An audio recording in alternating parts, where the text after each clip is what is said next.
Dan's Bike Show. I'm Dan, and this is Ty. He runs my local bike shop. Say hello, Ty. Hello, Ty. Oh, we're going to do that. Okay. I do that. Hey, guys, how's it going? I am the owner and manager of Senoia Cycle Works here in Senoia, Georgia. We're a new and local bike shop, a road and tri-specific shop that caters to the high-end road and triathlete market. We're a specialized dealer, and we also carry a full line of in-cappy clothing. Being able to do frame-up restorations and builds is also a big desire and big love of ours. We've got a couple of frames in right now that are good stuff. A couple of Linsky frames and things like that we're building up. And your bike shop is where we're filming Dan's Bike Show today. Yeah. This is this setting. Today's bike story, I want to tell a quick story about my friend Max, who lives in Buffalo, and he comes down to visit about once a year, and we usually make him go mountain biking. And it seems like every time we go riding with Max, something horrible happens. And it was about 2 years ago, I think, he came down to visit, and we were on a ride, and he started bonking really bad. And this was at a time when I wasn't riding regularly. Okay. I was, I wasn't in good shape like this. Yes, Yeah. I see. You know, the contents of my Camelback hadn't been inventoried in a while, and like I said, he's bonking, and he's like, "Hey, you got any food or anything?" Sure. So I pull out a goose shot. I was like, "Oh yeah, I've got this." Okay. Give him the goose shot. It turns out it had expired about 2 years Yikes. before he tried to eat it.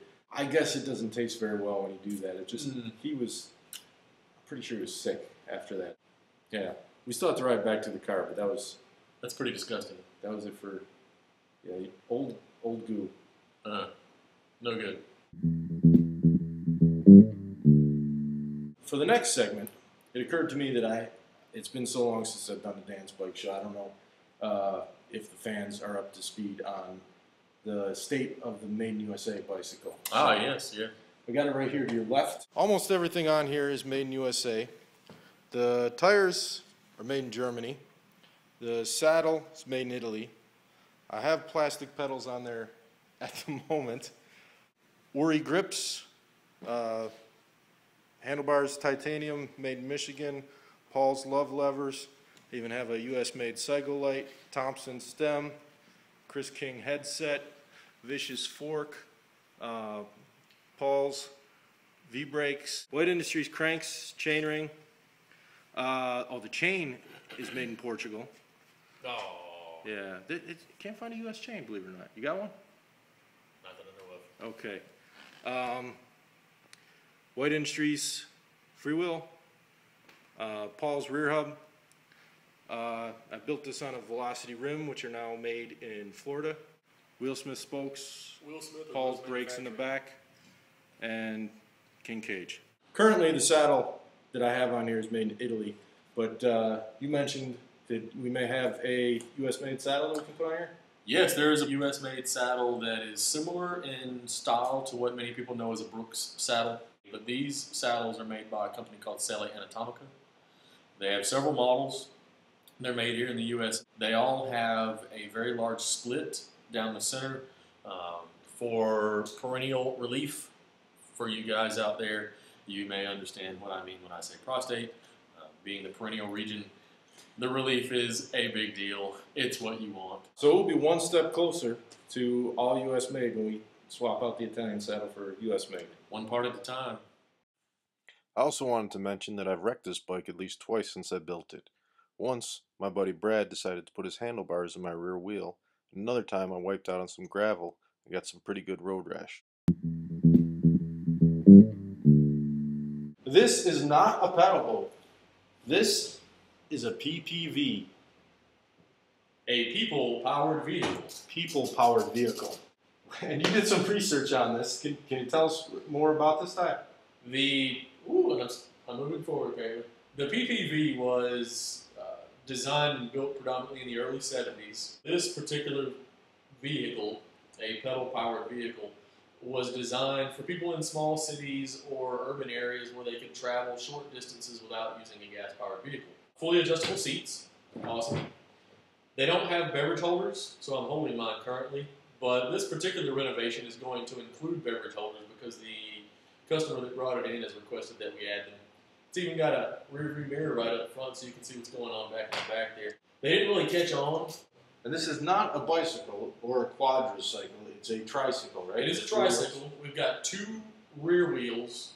It's single wheel driven by one of the rear wheels, and there's a front wheel that is center mounted. And one of the reasons that you have it right now is because it has a single drum brake that doesn't really work. Correct. Wheels that come on it are spoked, much like a bicycle, and the front wheel uses a drum brake. Pretty cool. It's comfortable. It works. You know, it's got no shit handle up front. Yeah, I'm afraid to get in this thing. I'm not sure that the plastic will hold my girth. I'm not sure. I should know, but this is actually it's a 3-speed. Oh yeah, it's got a shifter like the old Schwinn Stingray, right? Yeah, it's got a 3 in the floor, and then behind the seats there's a little bit of trunk space. Not a huge amount, but probably big enough for a couple of 12 packs or a lunchbox or something. You could definitely fit some beer back there.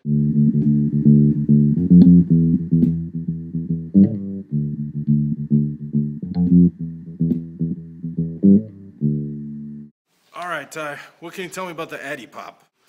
The only markings we can find on the bike are Addy Pop, A-D-D-Y, P-O-P, and the basket has a marking right on the front of it that contains the slogan, "For Your Lasting Friendship." In addition to being Addy Pop, it's also weird because of the wheel size. I'm going to pan over here to one of the road bikes so you can see by comparison. That's not a 26-inch wheel. That's not a 24-inch wheel. That's not a 20-inch wheel. What size is that? This is actually a 22-inch wheel. For the most part, you really don't see any 22-inch wheels at all on modern bikes. The tires that you see on the bike right now are actually wheelchair tires. There's a nice little Miata lock right there on the front that Dan's showing you right now. This is similar in style to some of the Dutch style locks that you would see on the rear of a bike. In a lot of cases you find locks that are mounted here that lock through the rim on Dutch and German style bikes. But this one had the lock on the front wheel. This piston goes right through the spokes into the rim and keeps someone from running off with the bike. To give you a point of reference, I'm about 5'7", and this bike is not a huge bike at all. It's in fact fairly small, because I'm not a large guy. To see Dan stand over it would probably be a bit comical. It's for lasting friendship. That's great. I can feel the friendship. I mean, you can see he's got his knees bent sitting on the ground. I'm not sure what he'd do if he actually got his feet up on the pedals. He'd probably rub his shins off on the handlebars. Thank you for watching Dan's Bike Show. Yet another thing filmed in Senoia. Yes. Yeah, we're going to be bigger than The Walking Dead, I think, actually. Soon, I hope. Probably. Yeah. I mean, 2 weeks will be neck and neck. Yeah. There's a dirty rumor that zombies are going to start learning how to ride bikes and drive cars in the next season. So Really? We'll see. That probably shouldn't be published. That's fantastic. It is a dirty rumor, but I would like to see 2 zombies on a tandem. it may actually. You had a tandem here. Yeah. Yeah. Did you sell that to the studio? No, I didn't.